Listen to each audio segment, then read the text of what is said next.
अजमेर के रामगंज थाना इलाके के जवाहर की नाड़ी में एक पारिवारिक विवाद ने अब तूल पकड़ लिया है। जहां जवाहर की नाड़ी चंद्रवरदाई में रहने वाले कीर्तन खेतावत ने पूरे परिवार के साथ आज पुलिस अधीक्षक के समक्ष पेश होकर अपने भांजों द्वारा नशे में धुत होकर मारपीट करने का आरोप लगाया था। तो वहीं दूसरी तरफ इस मामले में दूसरे पक्ष से नितेश नवल ने भी पुलिस अधीक्षक के समक्ष पेश होकर इस मामले में कीर्तन खेतावत के परिवार पर मारपीट करने का आरोप लगाया है। साथ ही हितेश नवल और नितेश नवल का कहना है कि उसके परिवार के ही लोग उसके मकान पर कब्जा करने की नियत से उसके साथ मारपीट की घटना को अंजाम दे रहे थे। फिलहाल पुलिस ने दोनों पक्षों की तरफ से मामला दर्ज कर जांच शुरू कर दी है। कल 10 तारीख को दिन में 1 बजे मेरे मकान है मेरा जवाहर की नाड़ी पे, वहाँ पे मैं मकान के पास में जो है राजकुमार खेतावत उसका मकान है, उसका 1.5 साल से काम चल रहा था मकान का, और पूरा मलबा मेरे मकान के आगे डाल रखा था। मैंने उनको 6 महीने से उनका काम बंद था। मैंने उनको बोला कि भाई साहब ये मकान का काम बंद हो रखा है, आपका ये मलबा हटा दो।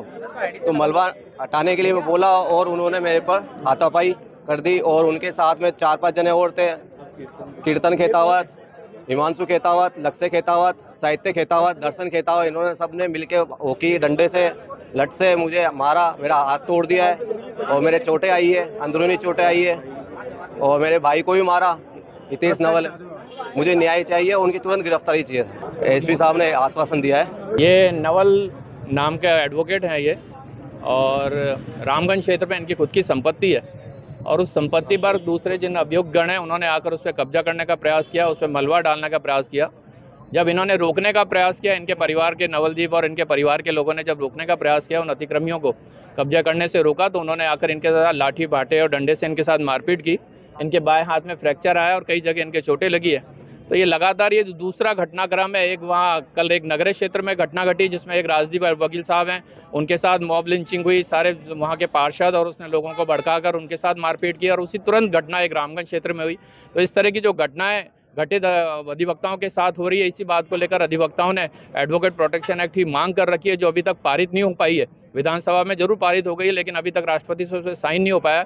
इसके कारण ये नाजायज फायदा इस तरह के लोग उठा रहे हैं। अधिवक्ता जो कि विधि की अच्छी तरह से जानकारी होती है, उस तरह की किसी तरह की गतिविधियों में लिप्त नहीं होता, लेकिन फिर भी लोग उसके फायदा उठाकर मॉब लिंचिंग करते हैं, और उसका परिणाम यह है कि आज 2 अधिवक्ताओं के साथ मारपीट की गई है। इस बात को लेकर एडिशनल एसपी साहब के साथ हम मिले हैं, और एडिशनल एसपी साहब ने आश्वासन किया है कि जो भी वीडियो उनके पास आएगी और जिन भी अभियुक्त के खिलाफ जो रिपोर्ट नामदर्ज है, उन्हें 151 बंद करेंगे। और मॉब लिंचिंग की जो धारा नहीं जोड़ी गई है, सिर्फ 323-41 जोड़ी गई है, और मेडिकल होने के बाद जो धारा जोड़ेगी वो भी जोड़ी जाएगी, साथ ही मॉब लिंचिंग की भी धारा जोड़ी जाएगी, और इन्वेस्टिगेशन है जो निष्पक्ष जांच करके उन अभियुक्तों के खिलाफ कार्रवाई कर चालान पेश किया जाएगा।